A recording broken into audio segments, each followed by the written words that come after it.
Voilà, donc ici nous avons nos éléments qui sont là, et donc nous allons ici sélectionner toutes nos pannes. Voilà, nous allons sélectionner toutes nos pannes, on va donc les mettre ici, voilà. Alors, nous allons les sélectionner et nous allons les isoler. Voilà nos éléments qui sont là, isolés, voilà. Nous sommes ici par famille, bien sûr. Donc, la famille des pannes, la famille des pannes, c'est... attendez, on va tout sélectionner, voilà. Voilà la famille des pannes qui est enregistrée en tant que famille 1. Voilà. Donc, alors qu'est-ce que nous allons faire? Tout simplement, la première des choses que nous allons faire, c'est de vérifier. Donc, nous allons vérifier la famille. Alors, nous allons vérifier la famille. Voilà. On va lancer la vérification pour voir ce que ça donne par rapport aux sollicitations. Voilà. Nous remarquons quoi? Il dit famille 1 panne. OK? La famille 1 panne. Voilà. Lorsque nous cliquons dessus, voilà, panne IPE. Qu'est-ce qu'il nous montre ici? Qu'est-ce qui n'est pas vérifié? Alors, on a un problème déjà au niveau des contraintes. Donc, les conditions de résistance ne sont pas vérifiées. Parce que vous voyez, conditions de résistance non vérifiées.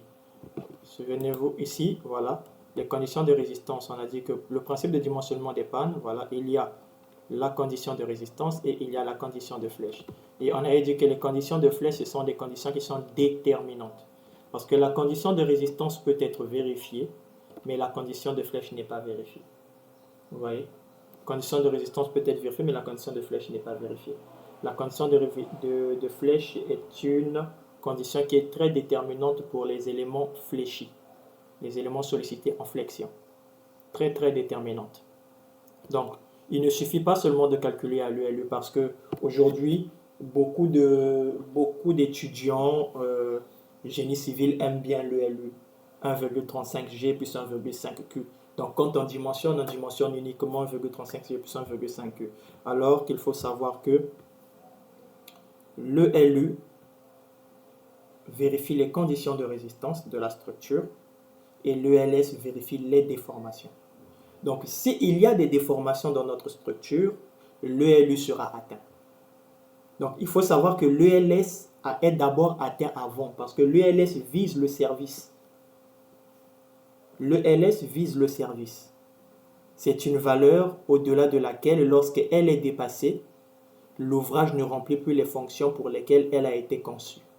Mais l'ELU, c'est une valeur au-delà de laquelle, lorsqu'elle est dépassée, l'ouvrage, voilà, lorsqu'elle est dépassée, l'élément ou l'ouvrage va en ruine. Donc, nous rencontrons d'abord dans un bâtiment, c'est d'abord des déformations. Quand nous voyons un bâtiment, la première des choses que nous voyons quand le bâtiment commence à se détériorer, on voit d'abord les fissures. Ce n'est pas forcément la ruine. Donc, les fissures préviennent la ruine de l'ouvrage.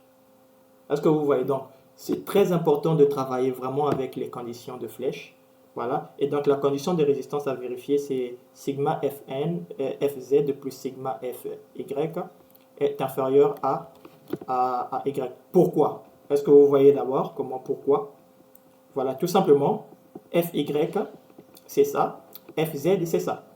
On a dit que ce sont des éléments qui suivent une pente, un versant, et donc ils sont sollicités en flexion déviée.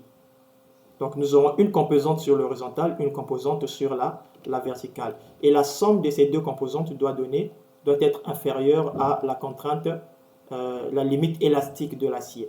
Pour nous, nous travaillons avec des S235 et donc 235 mégapascales, soit 23,5 décanewtons par mètre carré. Est-ce que vous voyez ça? Donc, voilà un peu. Donc, nous venons donc ici. Qu'est-ce que nous constatons? Que suivant Y, donc Y, nous avions dit que Y, c'était l'élément, la sollicitation la plus déterminante, contraignante. On voit ici que suivant Y, nous avons une contrainte de 292,4 qui est supérieure à 235. Est-ce que vous voyez? Et suivant Z, voilà, nous avons une contrainte vraiment inférieure. Est-ce que vous voyez ça? Donc l'inertie la plus faible est là. Donc, quelle est donc la barre la plus contraignante? On vient ici, c'est la pièce 156. Donc, pièce 156. On vient ici, on clique 156 et on clique. Voilà, automatiquement ici, il nous retrouve la barre 156 et on va donc ici l'isoler. Voilà, alors nous allons l'isoler. Qu'est-ce que nous allons faire? Nous allons venir au résultat pour interpréter les résultats de cette pièce-là. Nous allons venir au niveau de des contraintes, plutôt, pardon, des moments fléchissants. Voilà, on aura besoin de moments fléchissants suivant Y. Voilà, suivant Y. Et nous allons la déterminer par rapport à la fondamentale. On a dit que EF fondamentale, c'est le diagramme enveloppe des moments, c'est-à-dire toutes les combinaisons, et puis tient en compte le diagramme enveloppe des moments comme en béton armé. Nous appliquons et vous voyez. Donc quand nous venons ici tout simplement, on voit que quelle est comment on appelle quel est le cas de charge? C'est le cas 14 EF. Ok. Alors ici, nous avons le moment qui est 585,76 qui est là. Et le moment en Z, nous venons tout simplement ici et nous changeons. Hein, nous venons tout simplement ici et nous changeons pour avoir le moment en Z. Il dit que le moment en Z, c'est quoi? C'est 10, combien? 369. Et c'est donné par la combinaison 14 EF. Donc on vient ici EF. Voilà. Et on vient tout simplement là. C'est à 56 combinaisons. Nous venons à la combinaison numéro 14. Vous allez voir que la combinaison numéro 14, c'est 10,74 qui est bel et bien là. Est-ce que vous voyez? Donc, voilà un peu déjà comment est-ce que nous pouvons interpréter les résultats. Donc, ici, nous voyons que la somme de ces contraintes-là, hein, la somme de ces contraintes-là, bien sûr, en tenant compte de quoi? De déversement. Vous allez voir que le coefficient de déversement multiplié par, voilà, vous avez ici, hein, donc coefficient de déversement qui est bel et bien là, voilà, multiplié par la contrainte, et vous allez voir la somme de tout ça, ça nous donne quoi? 765,7 mégapascal, soit 76,57 décanewtons par mètre carré, qui est bien de loin supérieur, peut-être 3 fois supérieur à la limite élastique. Donc déjà, ça montre que notre profilé ne vérifie pas. Donc ça ne vérifie pas. Qu'est-ce que nous allons donc faire? Ce que nous allons faire, c'est donc ici dimensionner la famille, optimiser par rapport au poids. Et nous allons calculer à l'ULU. Donc c'est le calcul à l'ULU.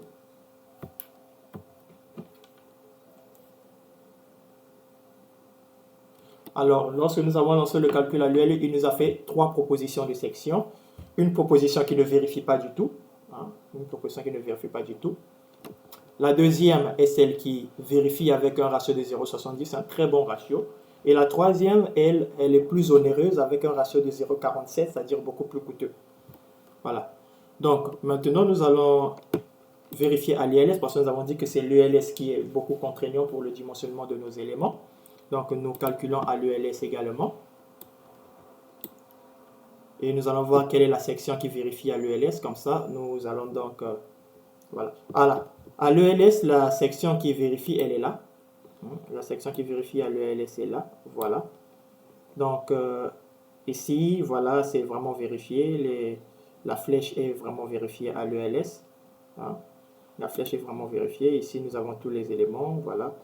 Donc, c'est vraiment un IPE 120. Mais IPE 120 vérifie la condition de résistance, mais seulement elle vérifie la condition de flèche, mais seulement elle ne vérifie pas la condition de résistance. Est-ce que vous voyez? Donc, il faut choisir un profilé, voilà, qui vérifie la condition de résistance et la condition de flèche. Est-ce que vous voyez ça? Donc, puisque l'IPE 120 vérifie la condition de résistance avec un ratio de 0,74, c'est que forcément, il vérifiera la condition. Donc, l'IPE 140 vérifiera forcément la condition de flèche. Forcément. Est-ce que vous voyez? Il vérifiera forcément la condition de flèche.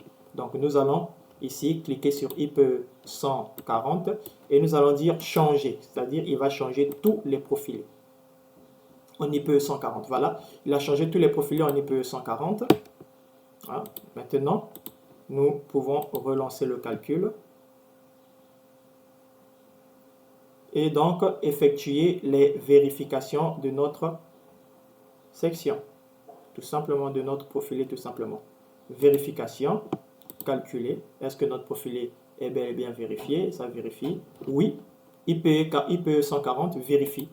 À l'ULU, il vérifie. À l'ULS, il vérifie les conditions de flèche. Est-ce que vous voyez? ULS, conditions de flèche vérifiées. Alors, ELU, conditions de résistance forcément vérifiées. Forcément vérifiées. Voilà. Conditions de résistance vérifiées avec un ratio de 0,67. Donc, voilà. Ça passe. Et donc, cela revient à dire que ici déjà, voilà, nos éléments sont déjà changés en IPE 140. Alors, si vous venez au niveau des profilés, vous voyez ici IPE 140 et on peut vérifier ça autrement. On vient tout simplement ici, on dit sélectionne-moi tous les IPE 140. Voilà, vous voyez que ce qui était panne par rapport à ce que nous avions posé, indiqué dernièrement, lorsque nous étions en train de paramétrer les familles, les profilés, voilà, il a automatiquement changé toutes les pannes en IPE 140 qui vérifie donc ici les sollicitations qui sont appliquées. Donc voilà, en ce qui concerne le dimensionnement des pannes, nous allons enregistrer tout simplement et à nous revoir la prochaine vidéo où nous allons aborder le dimensionnement des traverses.